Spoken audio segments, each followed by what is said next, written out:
사도행전 2장 37절에서 47절까지 신약 190면쯤에 있습니다. 교독합니다. 그들이 이 말을 듣고 마음에 찔려 베드로와 다른 사도들에게 물어 이르되 형제들아 우리가 어찌할꼬 하거늘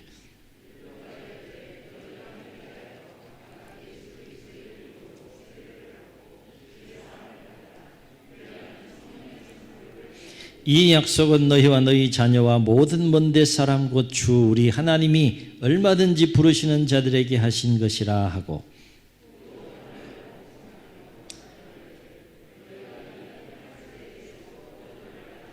이 말을 받은 사람들은 세례를 받으며 이날의 신도의 수가 3,000이나 더하더라.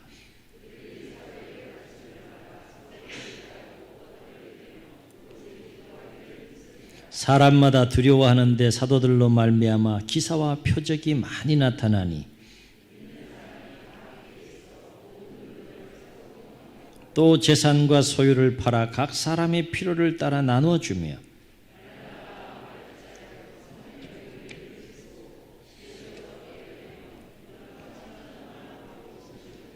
하나님을 찬미하며 또 온 백성에게 칭송을 받으니 주께서 구원받는 사람을 날마다 더하게 하시니라.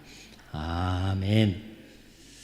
오늘 말씀 잘 아시다시피 모든 교회의 모델이 되는 초대교회의 모습에 대해서 잘 요약해 놓은 말씀이 되겠습니다.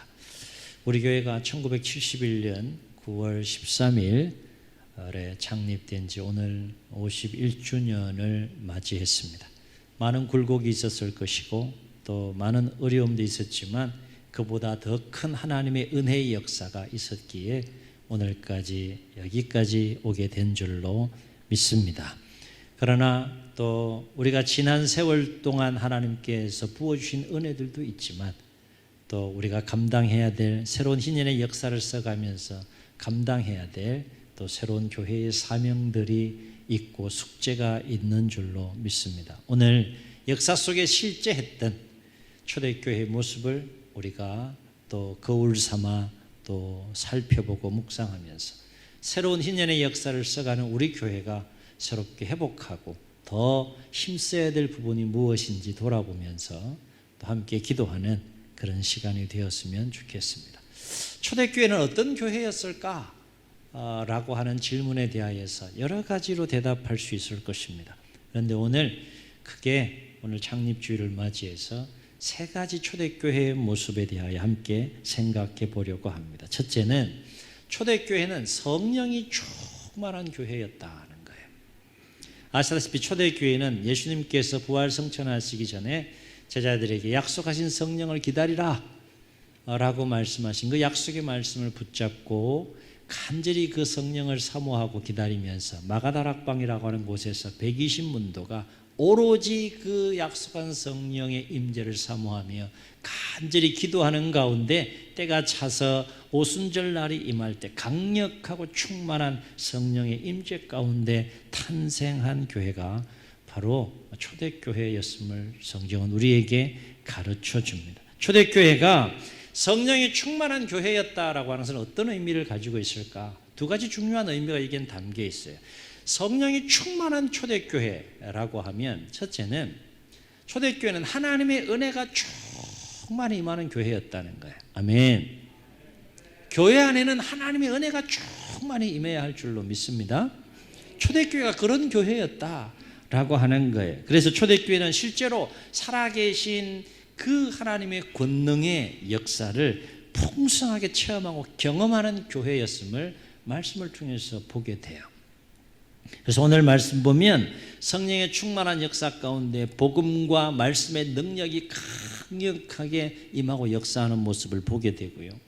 또 함께 뜨겁게 기도하는 가운데 기도의 풍성한 역사들이 일어남으로 말미암아 수많은 사람들의 심령에 놀라운 변화가 일어나고 인격에 놀라운 변화가 일어나고 삶에 놀라운 변화가 일어난 하나님의 은혜가 충만히 임하는 교회가 바로 초대교회였다 라고 하는 것입니다. 아울러 43절을 보면 사도들로 말미암아 기사와 표적이 많이 나타났다 그랬어요.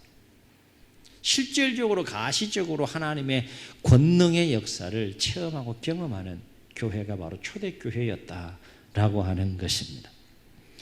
초대교회가 성령에 충만한 교회였다는 것은 또 어떤 의미가 담겨 있는가 하면, 초대교회는 복음이 선포될 때 마음에 찔려 회개하고 돌아온 역사의 그 인물들이 3,000이나 되었다라고 했고, 또 이후에 본문을 보게 되면 5,000명이 회개하고 돌아오는 폭발적인 부흥의 역사가 있었다라고 성경은 정언하는데, 수많은 무리들이 그리스도의 복음 앞에 인격적으로 굴복하고 돌아오는 역사 속에 교회가 탄생했지만, 그 엄청난 규모의 공동체가 어떤 공동체의 모습으로 세워졌는가 하면, 성령이 충만히 임하는 교회였다는 것은 사람이 역사하고 사람이 주도해가는 교회가 아니라 전적으로 하나님의 영이 역사하고 주도해가는 교회가 초대교회였다라고 하는 것이에요. 다시 말해, 초대교회는 사람의 생각과 사람의 주장과 사람의 뜻이 역사하는 교회가 아니라 하나님의 말씀과 하나님의 뜻이 강력하게 역사하는 그런 교회가 바로 초대교회였다라고 하는 거예요. 이와 관련하여 대표적인 사건이 뭔가 하면 37절을 보게 되면, 이제 하나님의 말씀을 수많은 사람들이 듣고 마음에 찔려 회개하는 역사가 막 일어나요. 회개는 왜 일어나는 겁니까? 말씀을 받아들이겠다는 거잖아요. 그렇죠? 말씀을 받아들인다는 건 하나님의 말씀이 거부하는 자들에게는 결코 회개의 역사가 일어날 수가 없어요. 그러나 말씀을 받아들이는 자들에게는 그 말씀이 10년 가운데 역사에서 죄악이 무엇인지 보게 하고, 그 죄악 앞에 자신을 세워서 철저하게 애통하는 마음을 가지고 회개하게 하는 역사가 일어나는데, 초대교회가 이런 놀라운 회개의 역사가 막 일어났다는 거예요. 아울러서 서로 각자가 가지고 있는 마음과 생각들이 다 여러 가지고 다를진데, 이 초대교회는 하나님의 말씀과 뜻 안에서 그 마음과 생각들이 조율이 되고 하나가 되는 놀라운 역사가 일어났다라고 하는 것입니다. 다시 말해, 초대교회는 성령의 충만한 역사 가운데에 하나님의 말씀이 각 듣는 심령들 가운데 깊이 충만하게 감화 감동으로 역사해서 그 말씀 안에서 마음이 하나가 되는 공동체, 그것이 초대교회였다는 겁니다. 사람의 생각과 뜻이 역사하는 곳에는 반드시 갈등과 분쟁과 상처와 아픔이 있습니다. 하나님의 생각과 사람의 생각이 충돌하기 때문에 그래요. 충돌하게 되면 반드시 갈등이 생깁니다. 교회는 사람의 생각이, 사람의 뜻이, 또 사람의 의지가 역사하는 곳이 아니라 철저하게 말씀 앞에, 성령의 역사 앞에 전인격적으로 우리 각자가 굴복하고 하나님의 말씀이 우리 심령과 공동체 가운데 역사하도록 나아가게 되면 반드시 경험하게 되는 놀라운 은혜의 역사가 있는데, 그것이 마음이 하나가 된다는 것입니다. 말씀이 그렇게 우리의 마음을 조율하시는 것이죠. 그것이 말씀의 놀라운 능력 중에 하나인 것을 알게 됩니다. 초대교회는 어떤 교회였을까? 성령에 충만한 교회였지만, 두 번째 초대교회의 모습을 우리가 생각해 볼 때 초대교회는 사랑이 충만한 교회였다는 거예요. 한번 따라해 보시겠습니다. 사랑이 충만한 교회. 1부 때는 제가 여쭙지 않았는데 2부 때는 좀 여쭤볼게요. 우리 교회 사랑이 충만합니까? 할렐루야. 교회 안에 성령이 충만하게 역사하고 하나님의 은혜가 역사한다는 것은, 하나님은 사랑이라 그랬어요. 그러면 성령이 역사하고 은혜가 역사하고 말씀이 역사한다는 것은 우리 안에 무엇이 충만해야 된다는 거예요?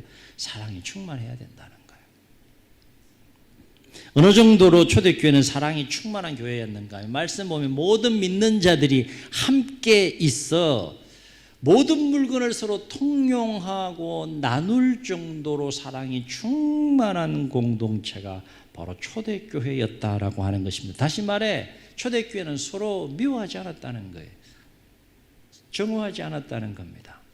서로 갈등하지 않았다는 겁니다. 이기적이지 않았다는 거예요. 철저하게 자기 유익을 구하지 않았다는 겁니다. 오히려 자신의 모든 것을 내어놓고 함께 통용하고 나누며 삶을 살아가고 공동체를 세워갈 만큼 사랑이 충만한 교회가 초대교회였다라고 하는 것입니다. 여쭤보겠습니다. 신앙생활을 지금까지 해오시면서 하나님 사랑하는 것이 더 어려워요? 사람 사랑하는 게 더 어려워요? 네?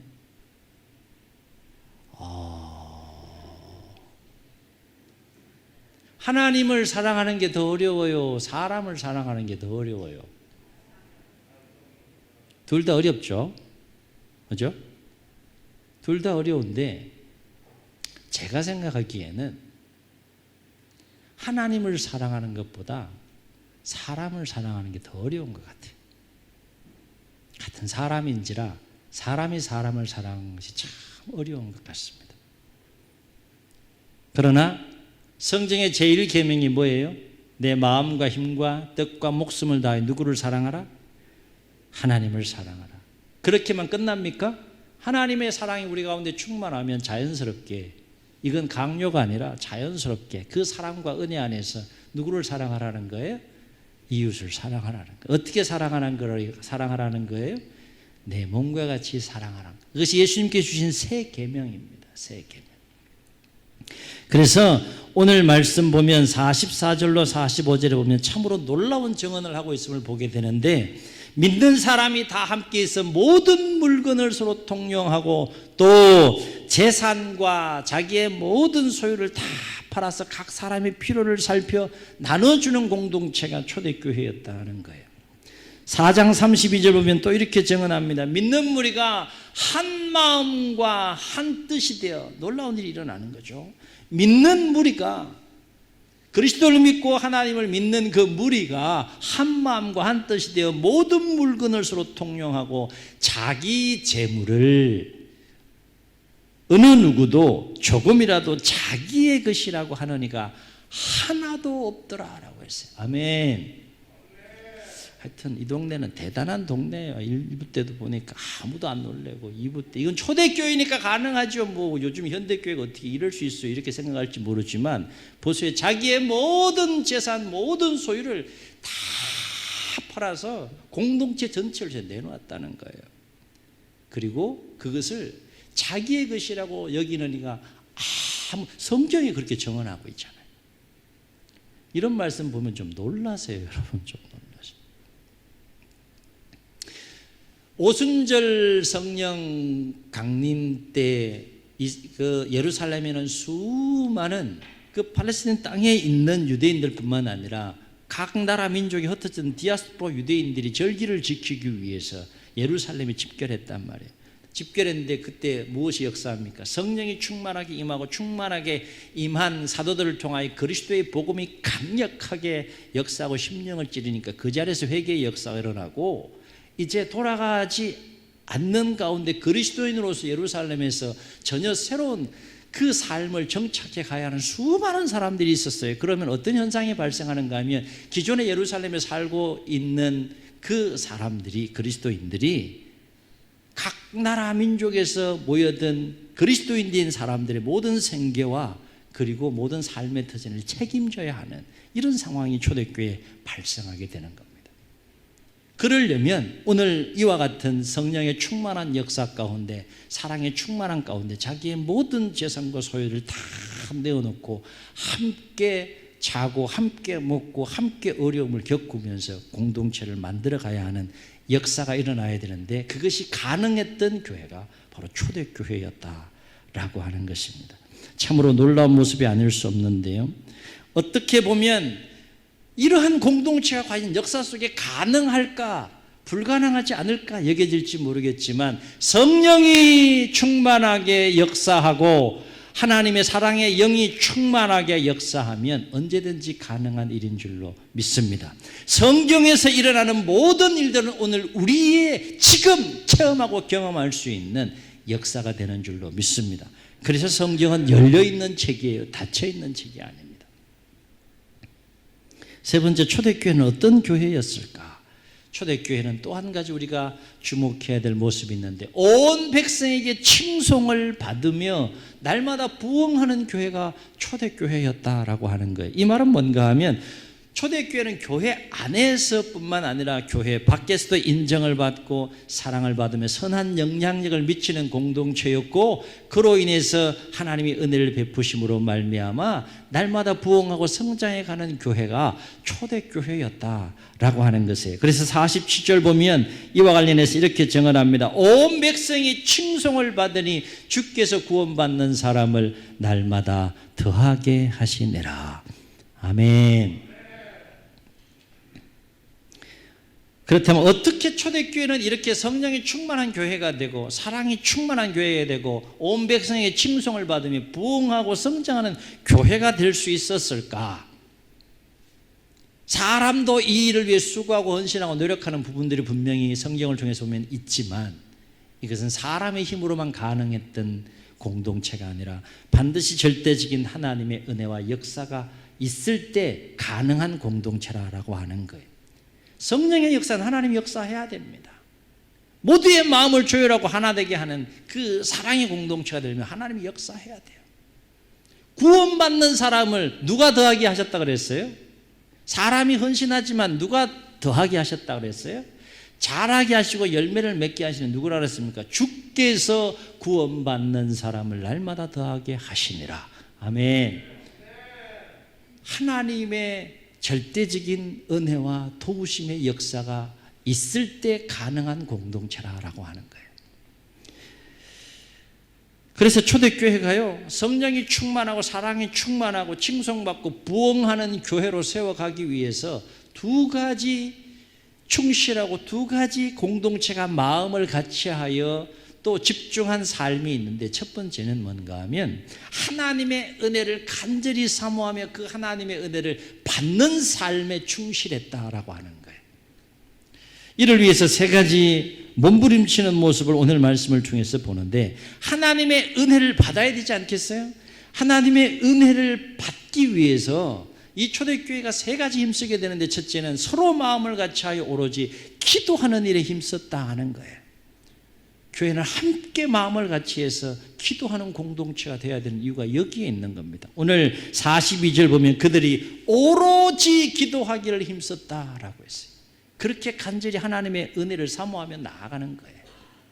두 번째, 은혜 받는 삶을 위해서 충실하기 위해 힘쓴 것이 뭔가 하면 날마다 마음을 같이하여 하나님의 말씀을 간절히 사모하는 일에 힘썼다라고 했습니다. 이는 37절에 그들이 사도들이 전한 복음과 말씀을 듣고 마음에 찔려 회개하는 모습을 통해서도 볼 수 있고, 42절에 그들이 사도들의 가르침을 받았다라고 하는 말씀을 통해서도 초대교회가 얼마나 말씀에 집중하고 하나님의 말씀의 은혜를 사모하며 나아가는 공동체였는지를 알 수 있다는 것입니다. 하나님의 은혜를 받기 위해 또 힘쓴 한 가지가 있는데, 그것이 뭔가 하면 초대교회는 서로 날마다 마음을 같이하여 성전에 모여 예배하는 일에 힘썼다라고 하는 거예요. 초대교회 참 어려움이 많은 교회였습니다. 코로나는 비할 바가 못 되는 그런 어려움 가운데서도 어디에 모여? 성전에 모여. 성경은 함께 모여서 은혜를 나누는 걸 참 하나님께서 기뻐하시는 모습을 보게 되고, 그곳에 큰 은혜가 임하는 것을 보게 됩니다. 코로나 상황 속에 영상 예배가 이렇게 많이 진행되고, 그래서 대면 예배가 참 어려움을 겪고 있는 상황 속에 있지만, 우리가 함께 모여서 대면하여 하나님 앞에 예배하며 나아가는 것이 참 중요한 이유가 바로 여기에 있다라고 하는 것입니다. 그래서 46절 보면 그들이 날마다 마음을 같이하여 어디에 모이기를? 성전에 모이기를 힘썼다는 것은 함께 모여 뭐 했다는 겁니까? 공중 예배로 하나님을 향하여 나아갔다라고 하는 거예요.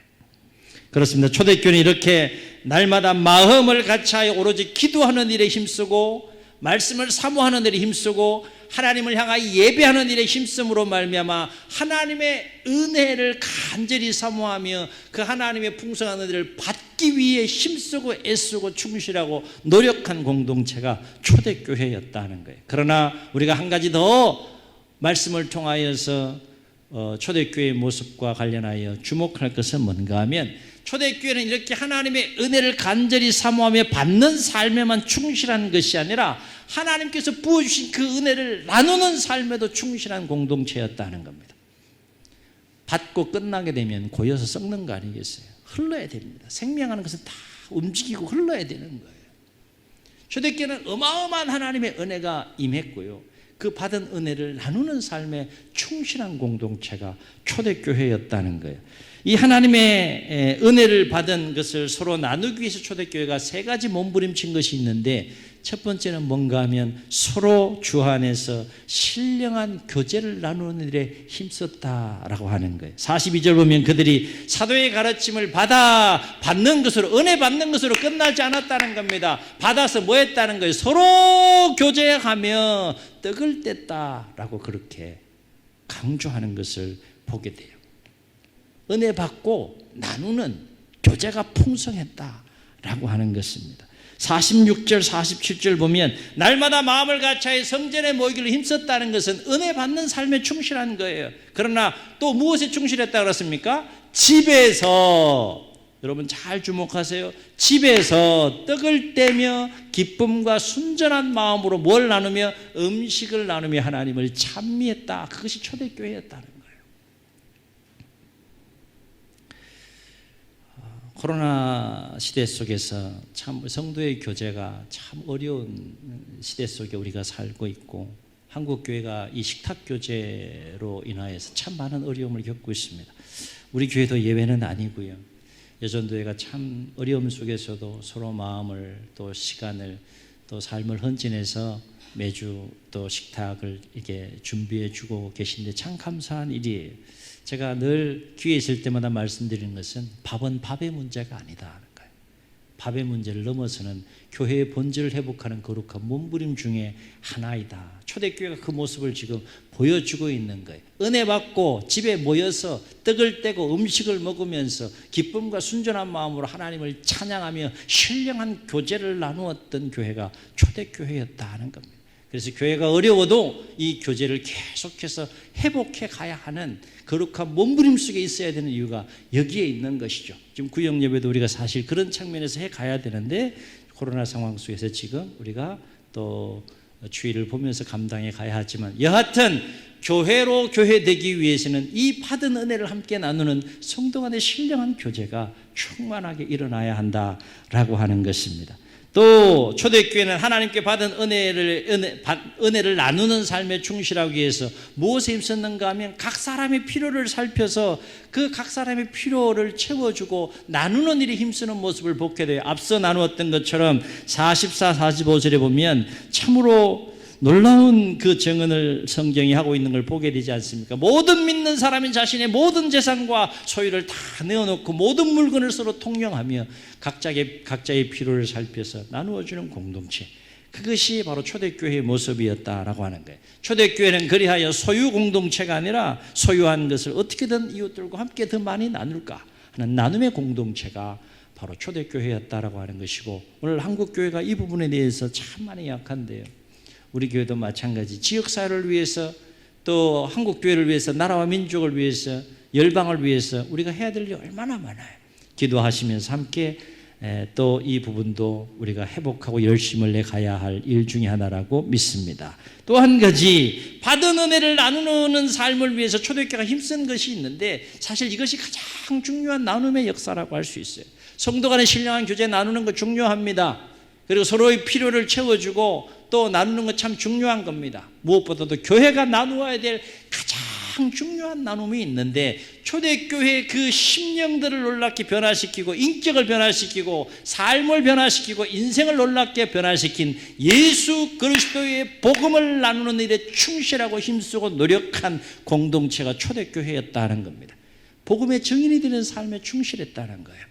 오늘 말씀은 구체적으로 다 언급하고 있지 않지만, 사도들을 통하여 성령의 충만함을 입은 사도들이 통하여 강력하게 그리스도의 복음을 전함으로 역사하는 모습을 볼 수 있게 되고, 6장에 가게 되면 7 집사님들이 성령의 충만함 가운데 7 집사님들이 세워지는데, 그 중에 성령의 충만한 스데반이 뜨거운 가슴을 가지고 그리스도의 복음을 증언하는 가운데 순교하는 아름다운 장면이 6장에 소개되고 있습니다. 8장에 가게 되면 우리끼리 좋으니까 그냥 이런 모습을 하나님 보시고 하나님께서 초대교회를 깨뜨리셔요. 박해와 또 환난 가운데 거하게 하심으로 흩어지게 하시는데, 그렇게 그리스도의 복음으로 그리스도인이 된 초대교회 성도님들이 흩어져서 어떤 일을 했는지 8장 4절로 5절에 소개하고 있는 것을 보게 되는데, 이렇게 증언합니다. 그 흩어진 사람들이 두루다리며 복음의 말씀을 전할세. 대표적인 인물 빌립을 소개합니다.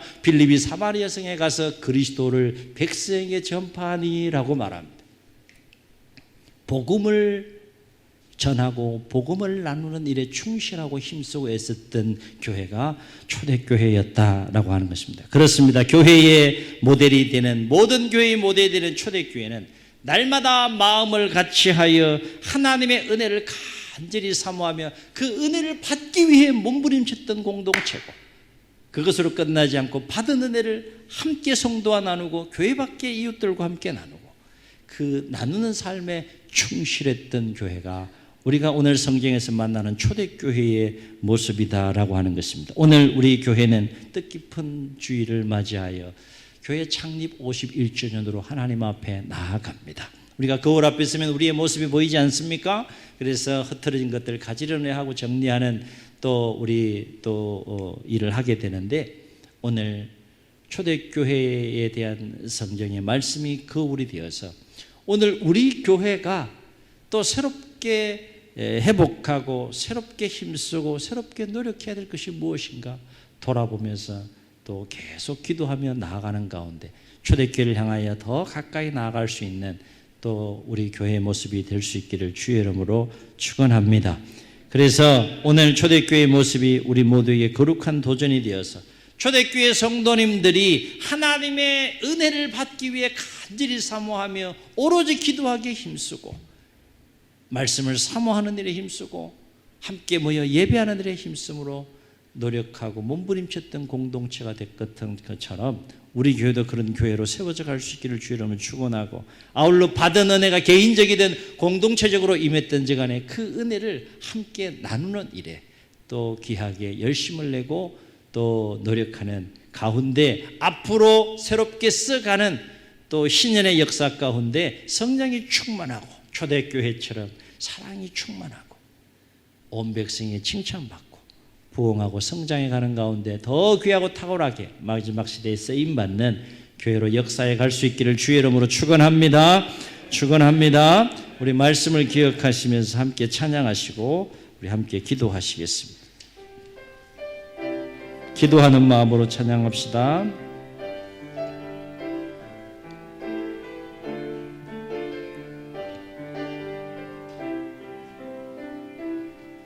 우리에겐 소원이 하나 있네. 주님 다시 오실 그날까지 우리 가슴에 새긴 주의 십자가 살아 나의 교회를 사랑케 하네. 아멘. 주의 교회를 향한 우리 마음, 희생과 포기와 가난과 고난, 하물며 죽음조차 우릴 막을 수 없네. 우리 교회는 이 땅의 희망, 교회를 교회되게 예배를 예배되게 우리를 사용하소서. 진정한 부흥의 날 오늘 임하도록 우리를 사용하소서. 성령 안에 예배하리라. 자유의 마음으로 사랑으로 사역하리라. 살리라. 교회는 생명이니 교회를 교회되게 예배를 예배되게 우릴 사용하소서. 진정한 부흥의 날 오늘 힘하도록 우릴 사용하소서. 주님 눈을 감으시고 우리 말씀을 기억하시면서 한번 통성으로 기도하시겠습니다. 오늘 뜻깊은 날입니다. 교회 창립 51주년을 맞이하여 우리 하나님 앞에 나아갑니다. 지난 50년의 역사 속에 하나님께서 어떤 은혜를 부어주시는지 우리가 돌아보고 해야 될 거룩한 사명들이 있었지만 아직 감당하지 못하고 있는 부분까지 우리가 내다보면서 오늘 초대교회의 모습을 거울 삼고 모델을 삼아서 우리가 회복하고 더 힘쓰고 애쓰고 노력해야 될 것이 무엇인지 마음에 새기며 새로운 신년의 역사를 향하여 나아갔으면 좋겠습니다. 초대교회는 성령이 충만한 교회였고 사랑이 충만한 교회였고 안팎에 칭찬받고 부흥하고 성장하는 교회였습니다. 하나님의 은혜를 사모하며 받는 삶에 충실했고 나아가 나누는 삶에 충실한 교회였습니다. 우리 교회에 어떤 모습이 있습니까? 주여 초대교회로 돌아가게 도와 주옵소서. 우리 교회를 축복하여 주옵소서. 이런 마음과 주님 세 번 부르시고 통성으로 기도합니다. 주여